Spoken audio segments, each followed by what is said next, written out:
नमस्कार साथियों, सौरभ क्लासेज में एक बार फिर से आप सभी का हार्दिक स्वागत है।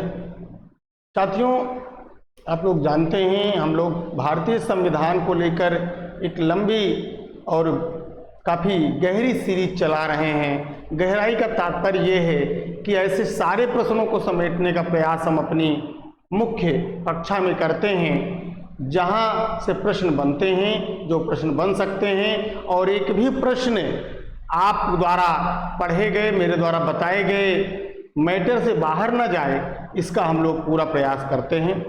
तो हमारी आपकी जो मुलाकात हो रही है एक नए टॉपिक के साथ, आज हम आपके सामने रूबरू हुए हैं। और ये टॉपिक क्या है? ये टॉपिक है भारत का उच्चतम न्यायालय। भारत का उच्चतम न्यायालय।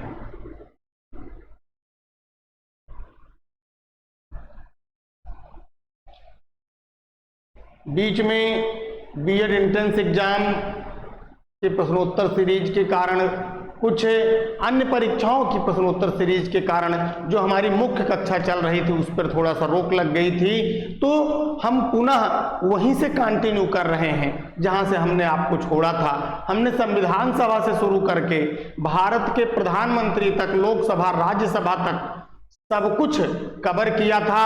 और बड़ी खुशी होती है ये देखकर कि जो परीक्षाएं होती हैं उनमें सारे के सारे प्रश्न मिल जाते हैं इन पढ़ाए गए टॉपिक्स में से।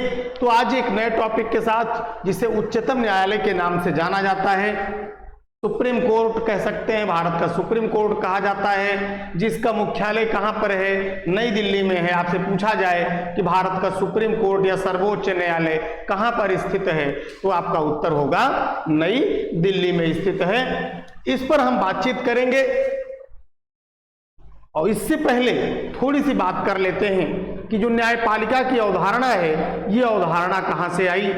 आप लोग जानते हैं देश के लगभग हिस्सों में, और देश ही नहीं बल्कि ये कहा जाए विश्व के लगभग सारे हिस्सों में कभी न कभी राजतंत्र की व्यवस्था रही।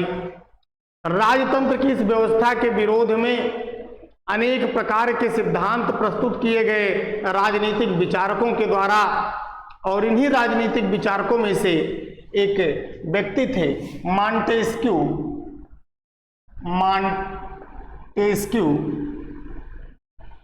ये फ्रांस के रहने वाले थे, बड़े प्रसिद्ध कानूनविद थे, जज के पद पर भी इन्होंने कार्य किया। मॉन्टेस्क्यू ने एक सिद्धांत दिया जिसे शक्तियों का पृथक्करण सिद्धांत कहा जाता है। शक्तियों का पृथक्करण सिद्धांत। हमारे जो साथी पॉलिटिकल साइंस पढ़ रहे हैं उनके लिए भी ये क्लास उपयोगी है। किसी भी परीक्षा को ध्यान में रख के, पॉलिटिकल साइंस का अर्थ है जो राजनीतिक विचारकों और उनके विचारों का अध्ययन कर रहे हैं, उनके लिए भी ये हिस्सा महत्वपूर्ण है। संविधान पढ़ने वालों के लिए तो है ही है। तो शक्तियों का पृथक्करण सिद्धांत किसके द्वारा दिया गया? मॉन्टेस्क्यू के द्वारा दिया गया। मॉन्टेस्क्यू कौन है? ये फ्रांस के एक बड़े कानूनविद हैं, और ये शक्तियों का पृथक्करण सिद्धांत क्या है थोड़ा सा हम समझेंगे। मॉन्टेस्क्यू कहते हैं कि यदि शासन की शक्तियां किसी एक व्यक्ति के हाथ में होंगी, अर्थात कार्यपालिका, व्यवस्थापिका और न्यायपालिका, ये तीनों शक्तियां अगर किसी एक के हाथ में है तो वो तानाशाही को या निरंकुशता को बढ़ावा देता है। तो मॉन्टेस्क्यू कहते हैं जनता के हितों की सुरक्षा के लिए, लोकतंत्र को लागू करने के लिए, जनता को निरंकुशता से बचाने के लिए इन शक्तियों को अलग अलग हाथों में सौंप दिया जाना चाहिए। इसी को कहा गया शक्तियों का पृथक्करण सिद्धांत है। शक्तियों का बंटवारा कह दिया गया, सीधे सीधे शक्तियों का बंटवारा कर देते। मॉन्टेस्क्यू कहते हैं कि व्यवस्थापिका के संबंधी शक्तियां अलग हाथों में चाहिए, कार्यपालिका शक्तियां अलग हाथों में, और जो न्यायपालिका है वो अलग हाथों में होनी चाहिए। तो शक्तियों का पृथक्करण का जो सिद्धांत है ये सबसे पहले कहां पर आया? संविधान में अगर देखें तो सबसे पहले यूएसए में इसे लागू किया गया। आप लोग जानते हैं दुनिया का पहला लिखित संविधान जो बनाया गया वो संयुक्त राज्य अमेरिका में बनाया गया, यूएसए में बनाया गया। और इसी संयुक्त राज्य अमेरिका के संविधान में शक्तियों का कठोरता से पृथक्करण करने का प्रयास किया गया। तो यूएसए से ही हमने न्यायपालिका को ग्रहण किया। भारत की जो न्यायपालिका है इसे हमने कहां से लिया? संयुक्त राज्य अमेरिका के संविधान से ही लिया। पूछा जाए कि भारत का सर्वोच्च न्यायालय हमने उसकी शक्तियां कहां से ग्रहण की, तो आपका उत्तर होगा हमने यूएसए के संविधान से ग्रहण किया। फिर आप देखते हैं कि भारत में जो व्यवस्था है न्यायपालिका की वो इकहरी है। न्यायपालिका भारत की कैसी है? इकहरी न्यायपालिका है। और इस न्यायपालिका को 3 हिस्सों में बांट दिया गया है। सबसे पहले न्यायपालिका में सबसे ऊपर कौन है? सर्वोच्च न्यायालय है। सर्वोच्च न्यायालय। सर्वोच्च न्यायालय से नीचे जाएंगे राज्यों में हाई कोर्ट या जिन्हें उच्च न्यायालय के नाम से जाना जाता है। उच्च न्यायालय और जिले में जिला अदालतें या जिला न्यायालय कह लें। इकहरी व्यवस्था होते हुए भी न्यायपालिका को 3 हिस्सों में बांटने का प्रयास किया गया। क्यों किया गया? इसलिए क्योंकि भारत एक बड़ी जनसंख्या वाला देश है और ये आवश्यक है कि न्याय सभी तक पहुंचे। आप लोग जानते हैं इतनी व्यवस्थाओं के होने के बाद भी कई हजार केस पेंडिंग में पड़े रहते हैं और न्यायपालिका को न्याय करने में एक बड़ा लंबा समय लग जाता है। ये एक बड़ी समस्या है हमारे देश की। तो सबसे पहले सर्वोच्च न्यायालय पूरे देश में एक है। ये कहां पर है? नई दिल्ली में है। नई दिल्ली में। उच्च न्यायालय लगभग प्रत्येक राज्य में, कुछ राज्य हैं जहां नहीं है, जैसे पंजाब और हरियाणा का उच्च न्यायालय एक ही स्थान पे चंडीगढ़ में बना दिया गया है। तो उच्च न्यायालय कहाँ होते हैं? प्रदेश में होते हैं, राज्य में कह सकते हैं। और फिर जिला न्यायालय प्रत्येक जिले में स्थापित किए गए हैं। ये प्रक्रिया बनाई गई कि हमारे देश के प्रत्येक व्यक्ति तक न्याय पहुंच सके। आगे बढ़ते हैं, थोड़ी सी चर्चा कर लेते हैं सर्वोच्च न्यायालय के इतिहास पर। इस पर भी बातचीत कर लेते हैं किस प्रकार से हमारा सर्वोच्च न्यायालय यहां तक पहुंचा है, कहां से हमने चलना शुरू किया था। यदि आपसे पूछा जाए कि भारत में पहली बार सुप्रीम कोर्ट की स्थापना कब हुई, भारत में पहली बार सुप्रीम कोर्ट की स्थापना कब हुई, तो आपका उत्तर होगा 1774 ईस्वी।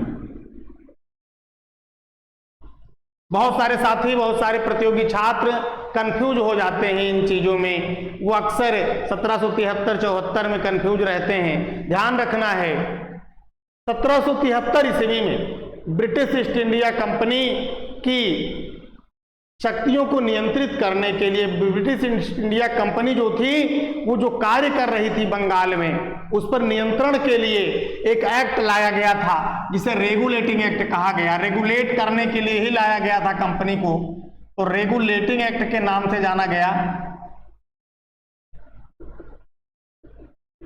यह एक्ट कब आ रहा है? रेगुलेटिंग एक्ट जो है ये 1773 में आया।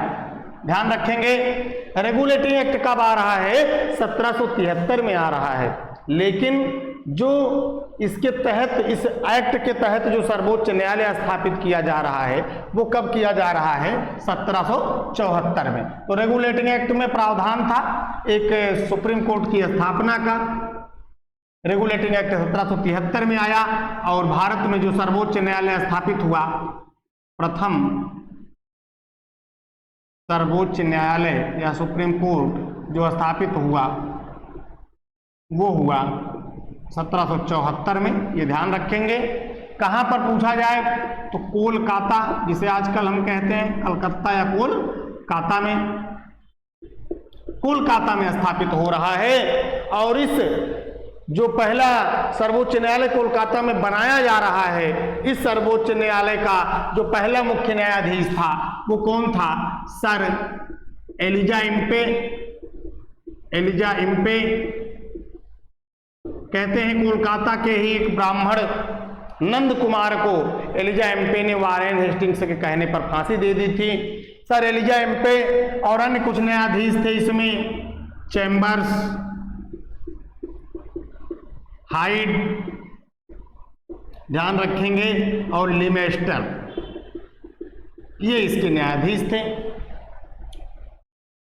फिर आप देखते हैं 1935 का जो भारत शासन अधिनियम आया, उसके तहत भी भारत में एक सुप्रीम कोर्ट से मिलती जुलती संस्था की स्थापना की गई, लेकिन ये सुप्रीम कोर्ट पूरी तरह नहीं था, ये फेडरल कोर्ट था। इसको संघीय न्यायालय कहा गया,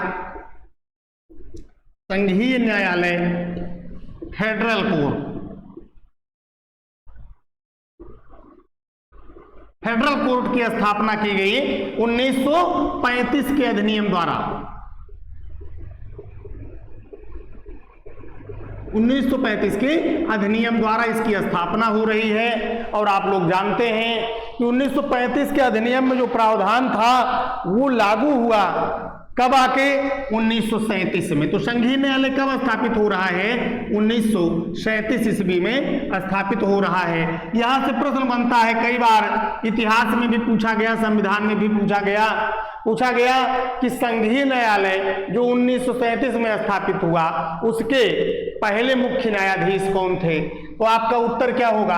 आपका उत्तर होगा सर मारिस गोयर। ये महोदय पहले मुख्य न्यायाधीश बनाए गए संघीय न्यायालय के।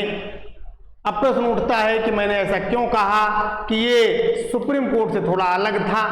उसका कारण ये है कि संघीय न्यायालय के विरुद्ध लंदन की प्रिवी काउंसिल में अपील हो सकती थी।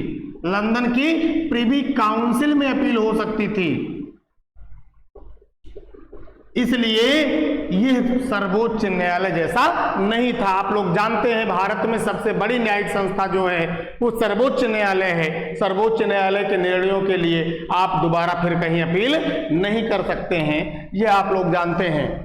तो 1937 का जो ये संघीय न्यायालय है ये है, पूरी तरह सर्वोच्च न्यायालय नहीं था जो आज का है। अब आप पूछेंगे कि जो इस समय का सर्वोच्च न्यायालय है,